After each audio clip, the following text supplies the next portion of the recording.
On va continuer. On va passer à la question 7. Voilà. Le document suivant, qui représente l'évolution de la quantité d'ADN lors de la méiose et l'aspect des chromosomes dans une cellule, 2n égale à 6, durant les étapes de la méiose, l'aspect de la cellule lors de l'étape 4 de la méiose est. Donc ici on a une représentation, on a un graphique qui représente la quantité d'ADN en fonction du temps et qui schématise les étapes de la méiose. Donc on commence toujours par un petit rappel en ce qui concerne la méiose. Donc je prends l'exemple d'une cellule 2n égale à 4 et je commence. Donc je vais tracer un long tableau qui va résumer toutes les étapes. Donc là, on va commencer par la première division. La première division s'intitule la division réductionnelle. Donc, dans la division réductionnelle, on a la prophase 1, la métaphase 1, l'anaphase 1 et la télophase 1. Donc, puisqu'on a pris une cellule 2n égale à 4, on aura un petit peu cette forme-là. Donc, 2n égale à 4. Pendant la prophase 1, qu'est-ce qu'il y a? Les chromosomes sont visibles sous la forme de très longs filaments composés de chromatides sœurs. Donc là, on a deux chromatides sœurs qui forment deux chromosomes. Les chromosomes homologues s'apparient, voilà. Les chromosomes homologues restent attachés uniquement par les chiasmas et les chromosomes sont condensés et sont prêts pour les divisions méiotiques. Okay. Donc, pendant la métaphase 1, qu'est-ce qu'il y a? Les chromosomes homologues appariés se disposent à l'équateur de la cellule sur les fuseaux de division cellulaire. Donc, les chromosomes s'apparient sur le plan équatoriel de la cellule. Donc, un petit peu de cette manière. Et les fuseaux achromatiques sont visibles. Okay. Pendant l'anaphase 1,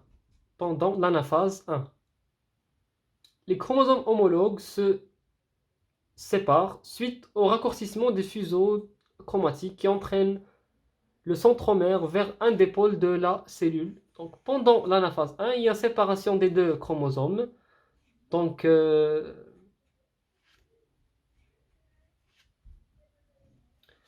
aux différents pôles de la cellule. Okay. Et pendant la télophase 1, il y a une séparation de la cellule initiale. Donc la cellule va se séparer en deux cellules filles qui va renfermer chacune n chromosomes à deux chromatides. Donc on aura ici deux cellules à n chromosomes. Donc cette division-là s'appelle la division réductionnelle parce qu'elle réduit la quantité d'ADN de 2n à n. Ok, voilà.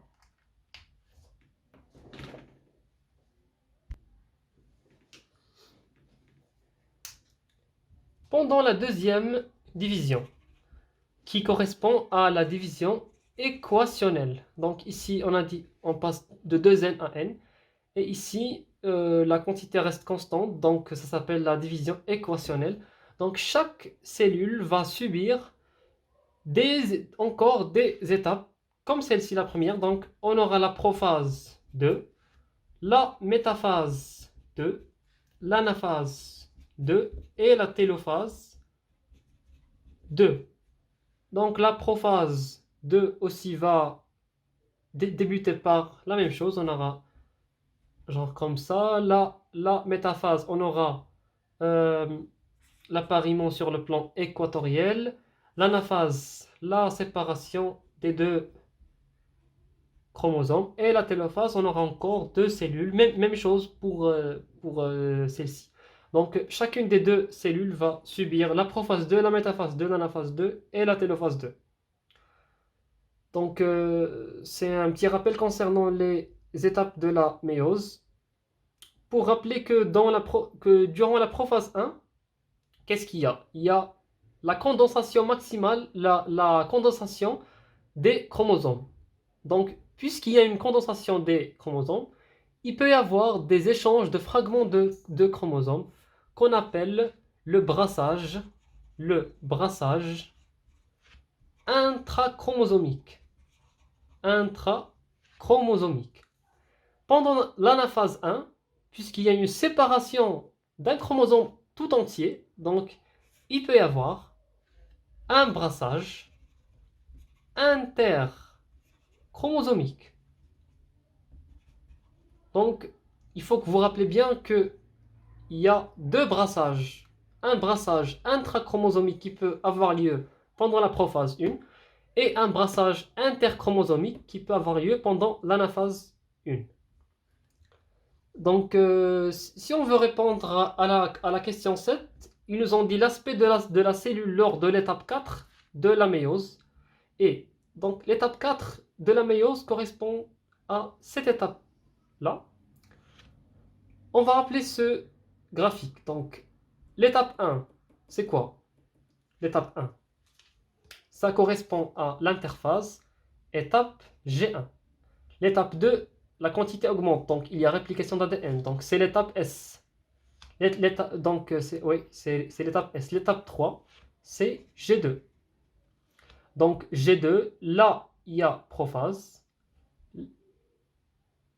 métaphase, là il y a anaphase, et là il y a télophase et prophase 2. Donc là c'est prophase 1, métaphase 1, anaphase 1. Voilà. Donc ici c'est clair, interphase méiose, division réductionnelle, division équationnelle. Donc l'étape 4 c'est juste au-dessus du début de la division équationnelle. Donc la division équationnelle débute par la fin de la télophase 1 et le début de la prophase 2. Donc on va voir les réponses. Donc l'aspect 1, cet aspect-là. L'aspect 2, celui-ci, l'aspect 3 et l'aspect 4. Donc ils ont dit l'aspect de la cellule lors de l'étape 4. Donc lors de la terminaison de la télophase 1 et le début de la prophase 2. L'aspect 1, c'est faux. L'aspect 2, c'est faux. L'aspect 3 aussi, c'est faux parce que cet aspect-là, l'aspect 3, correspond à la dernière étape des deux divisions. Donc ça va correspondre à la télophase 2, ici. L'aspect 4, c'est juste, oui, l'aspect 4. Parce que en passant de l'aspect 1 et 2 à l'aspect 4, on remarque qu'il y a une réduction de la quantité d'ADN. Donc l'aspect 4, c'est la réponse juste. On passe à la question numéro 8. L'aspect des chromosomes change selon les étapes de la méiose. Dans une cellule 2n égale à 6 du document précédent, la succession des changements de l'aspect des chromosomes est...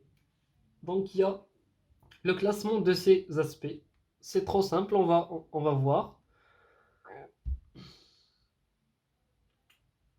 Dans ce document-là, donc l'étape 1, 2, 3 et 4 et 5 correspondent à ces étapes-là que j'ai écrites. Donc aspect 1, aspect 2, aspect 1, aspect 2. C'est juste parce que on passe de l'aspect 1 à l'aspect 2 par la réplication d'ADN. Donc l'aspect 1, c'est le premier changement. Donc la question B, la réponse B et C éliminée. Donc il nous reste A et D. On va les comparer. Aspect 1, aspect 2, aspect 3, aspect 4, aspect 1, aspect 2, aspect 4, aspect 3. Donc aspect 1, aspect 2, aspect 3, aspect 4, c'est faux. Si vous répétez ces étapes bien prudemment, vous allez trouver que l'aspect 4 va suivre l'aspect 2, et puis on arrivera à l'aspect 3 qui correspond à la télophase 2. Donc la réponse sera D. Aspect 1, aspect 2, aspect 4, aspect 3. Voilà, on passe à la question numéro 9. Cette question correspond au cours des lois de Mendel et le monohybridisme et le dihybridisme. Et ça correspond au croisement. Donc on va faire un petit rappel. dans le cas du monohybridisme, donc on va commencer par le monohybridisme. Donc je vais vous donner directement les pourcentages. Donc race pure X race pure. Donc race pure croisée avec race pure. Donc on aura les trois cas. Dominance, donc dominance absolue. Et ici codominance. Et gène létal. Gène létal, ça n'existe pas dans race pure croisée avec race pure. Donc pour la dominance absolue, c'est 100% le phénotype dominant. Pour la codominance, c'est aussi 100% le phénotype intermédiaire. Voilà. Donc si on passe à hybride croisé avec hybride, par exemple F1 croisé avec F1, on aura aussi pour les trois cas, pour la dominance absolue, codominance et le gène létal. Pour la dominance absolue, on aura 75% du phénotype dominant et 25% du phénotype récessif. Je note le phénotype dominant par grand D et récessif par petit r. Pour la codominance, on aura 25% pour le premier phénotype, 25% pour le deuxième, 50% pour le phénotype intermédiaire. Et pour le gène létal, vous le savez, c'est 2 tiers, 1 tiers. 2 tiers pour le dominant et 1 tiers pour le récessif. Voilà. Donc, pour le bac-cross, c'est hybride avec un récessif, hybride avec récessif, aussi 3 cas, dominance absolue, codominance et gène létal. Pour la dominance absolue, on aura 50% phénotype dominant et 50% phénotype récessif. Pour la codominance, on aura 50% le phénotype intermédiaire et 50% le phénotype, là on va le nommer A. La codominance, si on croise un hybride avec un A, on aura 50% du phénotype AB, 50% du phénotype A. Alors, sinon, si on le croise avec un B, on aura ici B. Donc ça dépend du phénotype de l'espèce récessif. Euh, voilà, donc, pour le cas du gène létal, on aura 50% aussi du phénotype dominant et 50% du phénotype récessif. Il nous reste le cas du gène lié au sexe. Donc la première loi de Mendel ici n'est pas applicable. Donc première loi non applicable. Deux croisements inversés réciproques donnent des résultats différents. Donc vous le savez. En cas de dominance absolue, un allèle dominant et un allèle récessif, les femelles ont le phénotype de l'allèle dominant. Ou dans le cas de la codominance, entre les deux allèles, les femelles, c'est eux qui ont le phénotype intermédiaire. Concernant le dihybridisme, il faut bien noter que le dihybridisme, c'est le cas qui tombe dans la majorité des concours.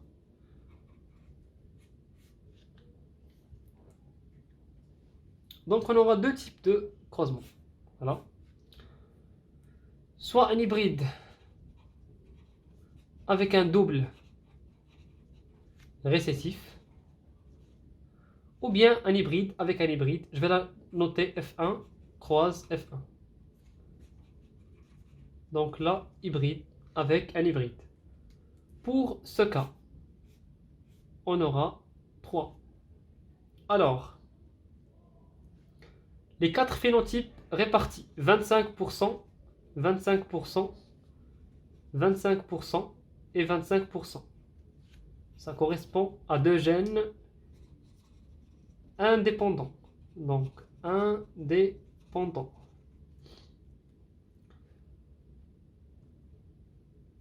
deux phénotypes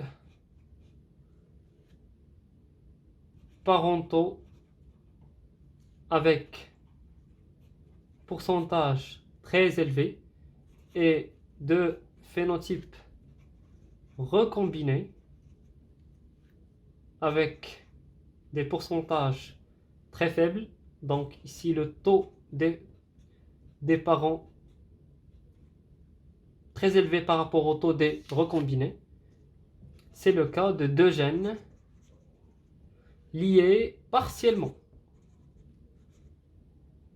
Donc, c'est-à-dire portés par le même chromosome avec crossing over, ou bien brassage intrachromosomique.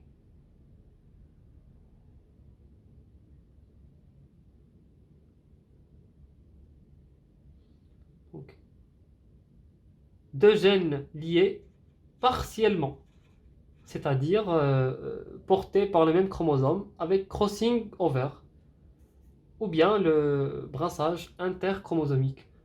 Donc, deux gènes liés partiellement. Le troisième cas, donc les deux phénotypes parentaux avec 100% de dominance et les phénotypes recombinés avec 0%, ça nous donne deux gènes liés totalement.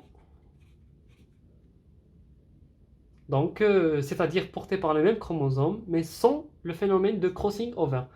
Donc, pour le cas de F1 avec F1, je vais le traiter ici pour avoir plus d'espace. Donc, hybride, croise, hybride. Voilà. On aura aussi trois cas. Le premier cas, les taux des recombinés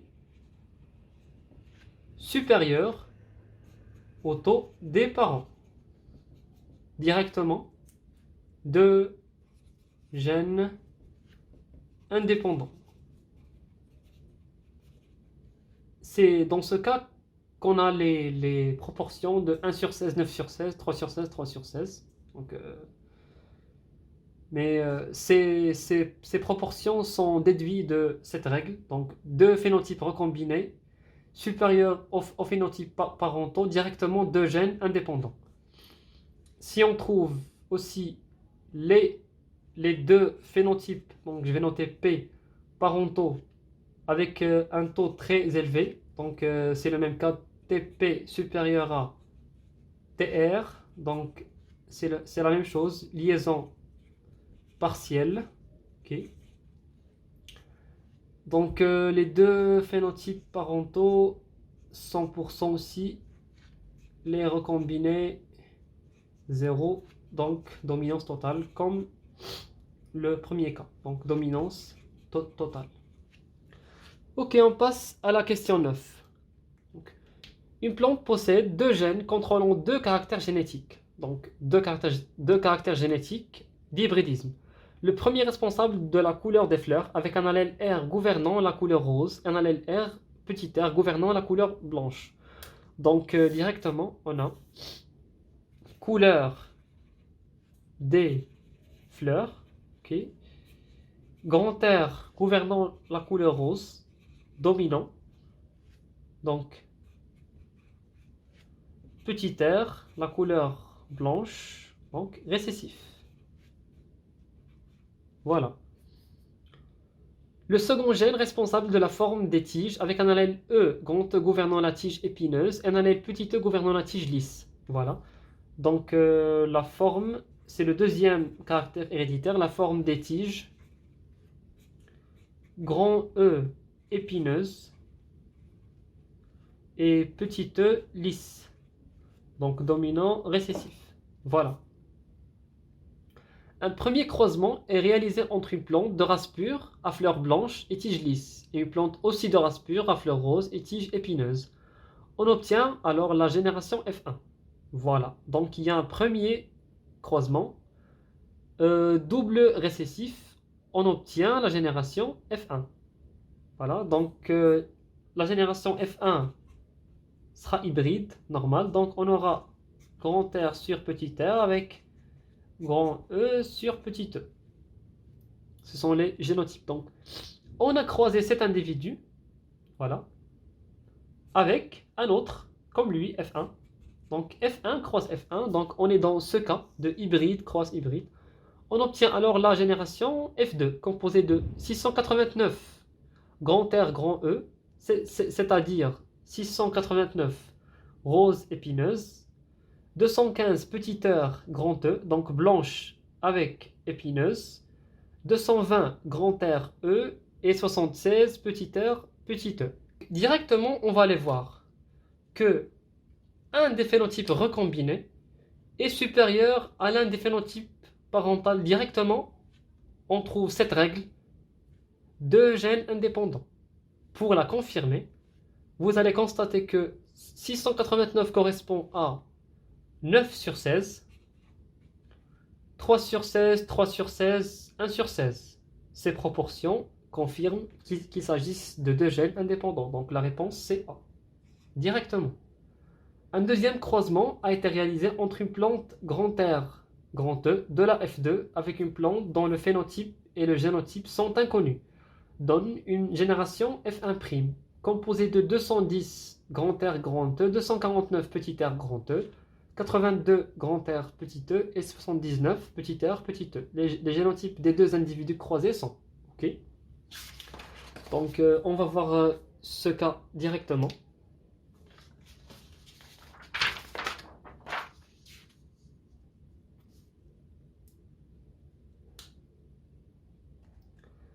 Alors, un deuxième croisement a été réalisé entre une plante grand R, grand E de la F2. Donc, grand R, grand E de la F2. Grand R, grand E. Donc, automatiquement, elle aura ça aussi. C'est clair. Donc, puisqu'on connaît les génotypes, on va aller voir les réponses pour voir est-ce qu'il y a des cas à éliminer. Pour le premier cas, c'est bon. Pour la réponse B, c'est faux. Donc c'est éliminé directement. Pour la réponse C, c'est faux aussi. Pour la réponse D, c'est bon. Donc on a éliminé la réponse B et C uniquement des génotypes de l'individu F2. Donc il nous reste à comparer A et D. Alors, avant de faire le grand tableau de croisement et tout, on va aller voir si la réponse D est vérifiée. Okay? Si la réponse D est vérifiée, qu'est-ce qu'on aura dans le grand tableau? On aura R, E et E. Même chose ici, R, E et E. Donc, automatiquement, ceci va donner les proportions 9 sur 16, 3 sur 16, 3 sur 16 et 1 sur 16. Donc, automatiquement, on doit avoir le plus grand phénotype, c'est le phénotype RE. Alors qu'ici, dans les résultats, le plus grand phénotype, c'est le phénotype RE.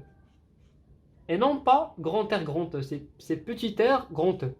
Automatiquement, cette réponse est annulée. Donc, il nous reste la réponse A. Vous pouvez la confirmer en faisant le grand tableau de croisement. Ça va vous donner ces résultats. Exact. Donc là, on aura grand R, grand E, petit e. Et là, on aura, au lieu de grand R, on aura petit r. Ça va vous donner ces résultats-là. Donc la réponse pour la question 10, c'est la réponse A.